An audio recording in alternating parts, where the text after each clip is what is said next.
guys, welcome back. It's been way too long, but got a little surprise for you. Guess who's back in town? That's right. Got the Falclone back in the shop, on the working side of the shop, if you will. Got her sitting back down. Not a lot has happened really in the past year, to be completely honest with this car. I needed a break from it. I had a year of work on this car, so much fabrication time. I learned so much on this car, just about fabrication, metal fab, tube bending, floors, you know, just geometry of how to do roll cages, getting the right components in the right places for a 4-link in the future, to 4-link to be put in this thing. Really just trying to do my research on what to do so I don't screw this project up. You know, I wanted to do something really unique. I wanted something really wild and fun, something no one else was doing, or few people were out there doing. I haven't seen another one like this, but and I also wanted to just do something that I felt like would be, you know, pushing the envelope a little bit. So that's where the Falclone came from. That was the process. The mental game for me was, hey, I want to learn how to do a lot more fabrication style stuff. I'm a decent mechanic when it comes to engines and stuff like that. I built some fast cars, and I enjoy fast cars, but I wanted just to do something wild, different, and unique.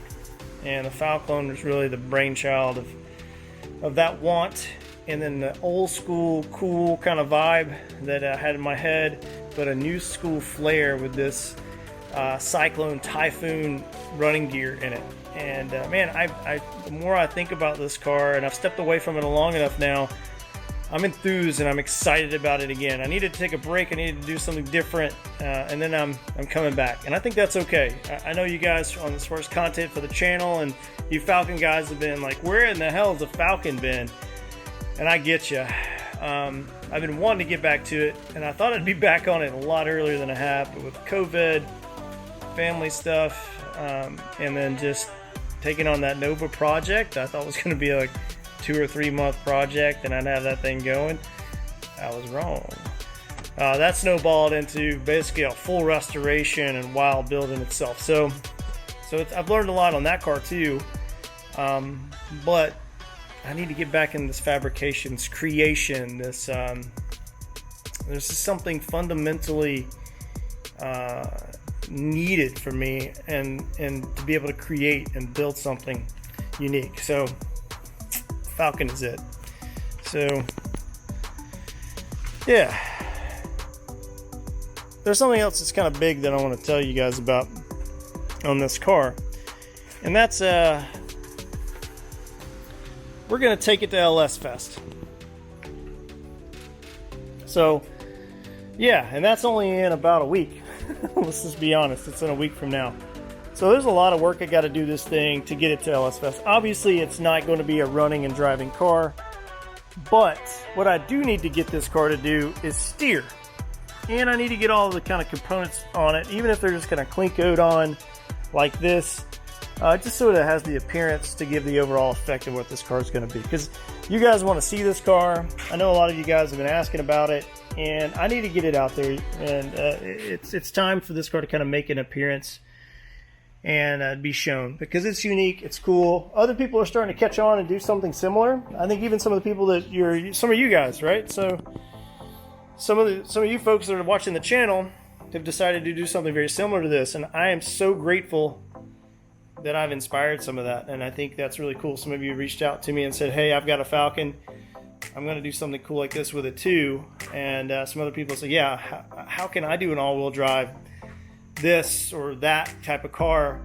And I've kind of offered what I know, but the fact that I feel like I've inspired some of you guys to do some of this is, you know, made me feel really good, and I think it's cool. I think this is the way, if you will. The next generation of fast cars, next generation of cars that are unique, are doing something different out there, a whole new classification, if you will, for old hot rods is all-wheel drive, and it's coming, right? Either it's going to be electric all-wheel drive, it's going to be electric hot rods from the past, That's going to be a big segment in the near future. All-wheel drive platform cars are just going to be cool because they rock, man. They get it done. Like, if you've seen a Tesla Plaid, you've seen those videos. Those things crush. And part of the reason they crush it is they're all-wheel drive. They got traction in all four tires. So, yeah. What's cooler than an all-wheel drive hot rod? Old school, 60s styling with a kick butt LS or Ford or whatever American V8 in it, just pounding the ground, that spins all four tires. That's just, it's legit. That's where we're at. So I want to show this thing off at LS Fest. You guys get to see it in person if you're there, so I welcome you to come on out, check it out. It'll be there at some place. I'm not sure. I'm in the car show, but I have no idea where I'll be. But you'll say, you can come out and check this thing out. So like I said, it's raw. The car is, there's nothing special about it. It's just me, this one guy, turning wrenches and busting knuckles in his garage, right?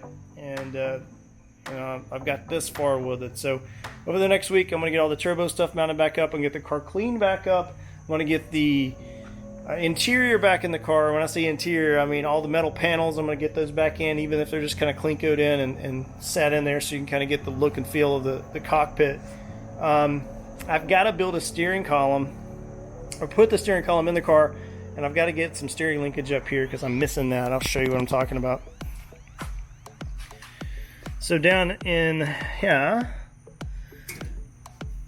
I don't know how much light I got, but I've got to get some kind of linkage going from here up to my steering column, and just so I can turn the car while we're loading it, unloading it in the trailer. So if I don't have that, I can't take the car. So that's going to be the deciding point or deciding factor for me if this car is going to make it to LS Fest or not. But I'm going to do everything I possibly can to get it there. So I've got all the stuff for the trailer ready to go. I'm going to pull the Mustang out later this weekend and start loading this thing up. Hopefully I get the steering fixed on it and I can get all the components back on it so it looks cool. You guys can kind of see where it's at. Don't have too high expectations because it's still rough. This car's got a long way to go, but you get the overall presence of it, and I think you're gonna dig just the stance, the look. Again, the rear end's not correct on it. I just got blocks under it, so I get the stance right. The front end, everything's got to be redone on it, but overall the presence is there. You see what the idea is, and you can kind of feel the car. You can kind of see and feel what this thing's going to be when it's done, and that's the whole reason for taking it to LS Fest, so people can kind of get the gist of it. So anyway, Falclone, welcome back. Thank you guys for watching. Please subscribe. Hit that button down at the bottom that says do it. If you haven't done it, do it.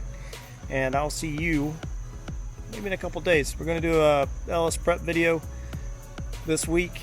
And then we're going to film LS Fest too, so got some good content coming for you guys. Hope you're doing well. Talk to you. Peace.